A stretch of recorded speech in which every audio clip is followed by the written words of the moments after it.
All right, we are back with a team from Legacy Retirement Group. Greg joined by Kristen Taylor. And this time around, we are going to have to make sure that you have enough variety in your portfolio. This is all important stuff because we have talked about this before. But first, Kristen, Greg kind of was mentioning an event that you guys have coming up, the Women's Summit, and I want to just have you kind of expound on it. Yeah, so our Women's Summit, we call it Food, Fashion, Finance, and we do that to make it kind of fun. Who wants to just go to a boring seminar and have dinner, right? So we are going to have a couple vendors there. We have Chico's coming to show the latest spring fashions coming up, and we have a couple other jewelry and bag vendors. And then we're just going to have a roundtable discussion about the things that specifically affect women in retirement. Because there are things, and now there will be single ladies and married ladies there, but only women except Greg, he's allowed in. And so the things that just affect us as women, married or single, and it'll be a great time. We actually have a special landing page set up for it, Food, Fashion, Finance. So if anyone watching today wants more information, foodfashionfinance.com. All right, sounds fun, perfect. All right, so we're going to talk about diversifying. An example here, Greg, someone comes to you with a portfolio made up of different types of stocks, they have mutual funds. Is that generally what you would consider a diversified retirement plan?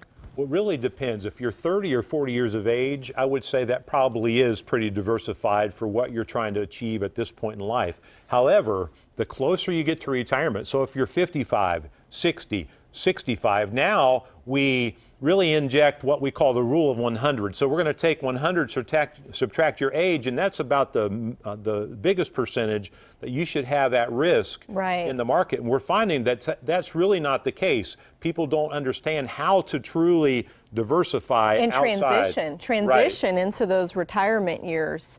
And take that risk off the table, at least some of it off the table. Because that's what happens sometimes. I think clients have a plan and they stick with it through the end and they just think they're fine. Hey, if it's working, don't change it, right? That's what we think, but it's not the case when you're entering those retirement years. So at what age does it become very important to kind of have all the diversification things taken care of? Well, we look more at what we call the retirement red zone. The 5-year mark out from retirement, you definitely want to have your house in order. You want to make sure that you've looked at your risk, looked at your overall portfolio situation and thought, okay, what do I need to do to change where I'm at investment-wise, because my life is about to change fundamentally as far as my working years are ending, and now I'm coming up on my fun-loving retirement years, and you want those to stay fun-loving, so you want to make sure you get your plan working for you in that point And in the life. reason, and the reason that's so important is because of what is called a market cycle. So typically, you know, if we go through a big downturn in the market, it may take 3 to 5 years for you to fully recover from a downturn like what happened back in 2008. And so if you're planning on retiring 5 years from now, you need to get your ducks in a row today so that you don't get devastated, so you don't have to put off retirement because of something bad happening. Yeah, that's a good point.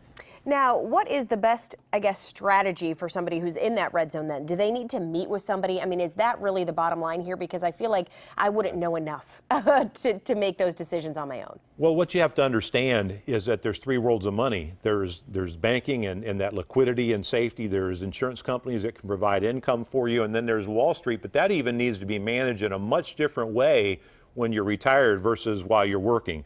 So what we believe is people need to understand the risk they're taking. They need to understand their fees and their exposure to correlation. In other words, everything moving up and down in the same time. So we do what's called a portfolio X-ray.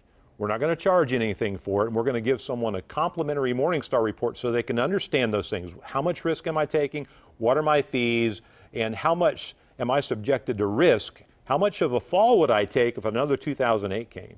Okay, so they need to know that. Obviously, if they're in their 30s, 40s, a great time to sit down and find out if they're doing the right things. And then in that financial red zone is when they really need to meet with us. That's right. Meet with you and decide this is setting me up. Because we've always talked about you want to do a lot of things when you don't have to work anymore, and you need the money to do it. That's right. You need, and one thing that we like to point out is it's very hard to transition from scrimping and saving all these years and really living. Most people who we meet with have lived well within their means. They're not living high on the hog, so to speak. They're making a good living and they're putting money away for retirement.